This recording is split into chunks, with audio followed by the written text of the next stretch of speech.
Perkenalkan, nama saya Ayu Harlinda dengan NIM 06131282025040 dari kampus Indralaya dengan nomor urut 38.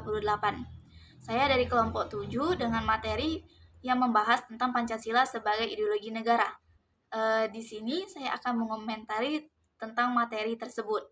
Sebelum itu, saya akan mengulas sedikit materi yang pernah kami bahas kemarin. Jadi, Pancasila sebagai ideologi negara artinya seluruh warga negara Indonesia menjadikan Pancasila sebagai dasar sistem kenegaraan. Nah, nilai-nilai yang ada pada setiap butir Pancasila harus dijadikan sebagai pedoman dasar dalam melangsungkan kehidupan bernegara. Pancasila sebagai ideologi negara dalam sejarah bangsa Indonesia memperlihatkan adanya pasang surut dalam pelaksanaan nilai-nilai Pancasila.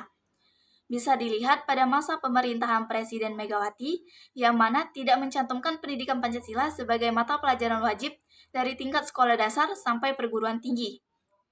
Nah, barulah pada akhir masa jabatan Presiden Susilo Bambang Yudhoyono, ia mencantumkan Pancasila atau mata kuliah Pancasila sebagai mata kuliah wajib.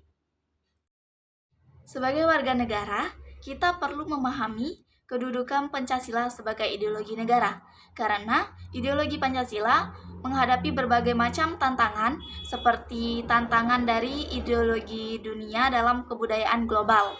Nah, ada juga tantangannya yang selanjutnya, yaitu globalisasi. Adanya pengaruh globalisasi yang tidak difilterisasi terlebih dahulu juga merupakan tantangan dari Pancasila sebagai ideologi negara. Arus globalisasi yang semakin tidak terkontrol dan tidak disaring terlebih dahulu, serta masuknya budaya barat yang tidak sesuai dengan kepribadian bangsa, membuat suatu kondisi penurunan moral bangsa yang disebut dengan demoralisasi bangsa. Jadi, demoralisasi bangsa adalah kondisi terjadinya penurunan moral bangsa karena adanya pengaruh globalisasi yang tidak dilakukan penyaringan terlebih dahulu, sehingga keadaan ini membuat masyarakat tidak dapat mengkontrol akan masuknya budaya barat yang tidak sesuai dengan kepribadian bangsa Indonesia. Nah, singkatnya, demoralisasi adalah keadaan di mana moral tidak lagi menjadi pegangan hidup dalam suatu tindakan. Ini membahas tentang demoralisasi bangsa. Nah, apa saja sih yang termasuk dampak yang ditimbulkan dari demoralisasi bangsa ini? Dampak yang pertama yaitu jumlah kriminalitas yang semakin tinggi dengan berbagai cara yang dilakukan, mulai dari pembunuhan, perampokan, pencurian, penipuan, dan sebagainya. Dan juga semakin tinggi jumlah pemakai dan pengedar narkoba di kalangan masyarakat. Untuk lebih jelasnya lagi, mari kita lihat video berikut ini. Kapolresta Bandar Lampung, Kombes Pol Yan Budijaya menyebut, sepanjang tahun 2020 terdapat 2.336 kasus kejahatan yang terjadi di Bandar Lampung. Angka ini meningkat 31% jika dibandingkan dengan jumlah kasus yang terjadi di tahun lalu. Tindak kriminal yang terjadi diantaranya didominasi kasus penipuan sebanyak 464 kasus dan aksi pencurian sepeda motor sebanyak 77 kasus. Nah, seperti yang kita lihat pada video tadi, tindakan kriminalitas di Indonesia itu meningkat dari tahun sebelumnya.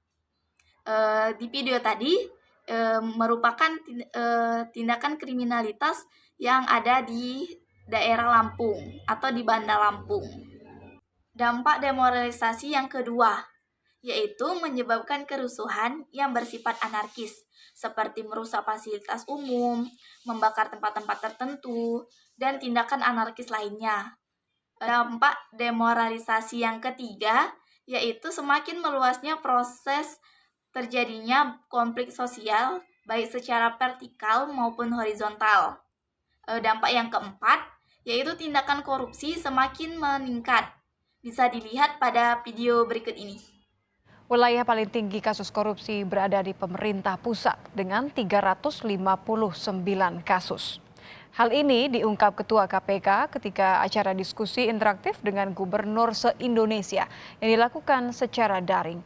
Firly mengatakan kasus korupsi tertinggi berada di pemerintah pusat dengan 359 kasus, disusul Provinsi Jawa Barat dengan 101 kasus. Kemudian Jawa Timur 85 kasus, Sumatera Utara 85 kasus, dan DKI Jakarta 64 kasus.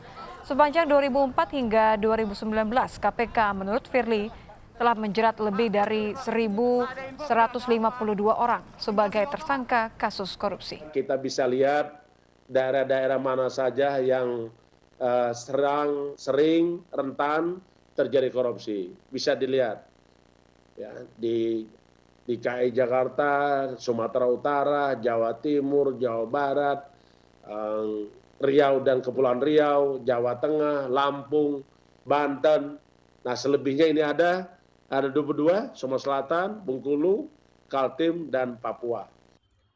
Tindakan korupsi ini dikarenakan seseorang telah kehilangan sikap-sikap baiknya, sehingga tindakan korupsi menjadi suatu yang biasa.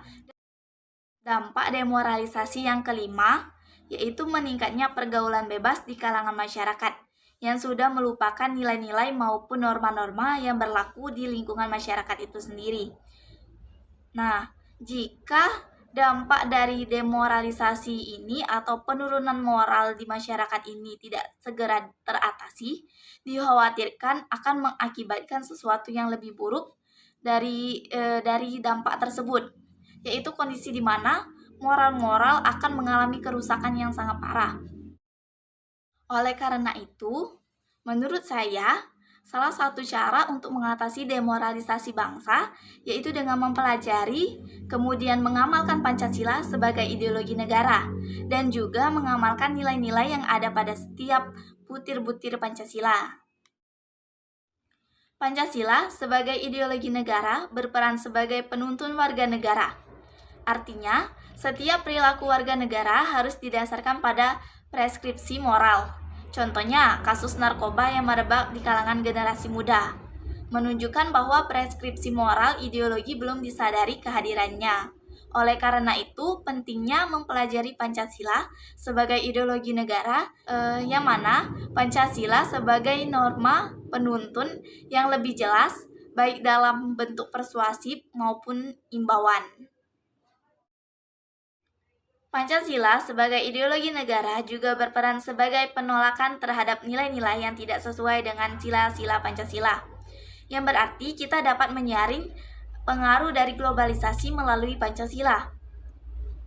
Nah, itu saja yang dapat saya sampaikan. Mohon maaf atas kekurangannya.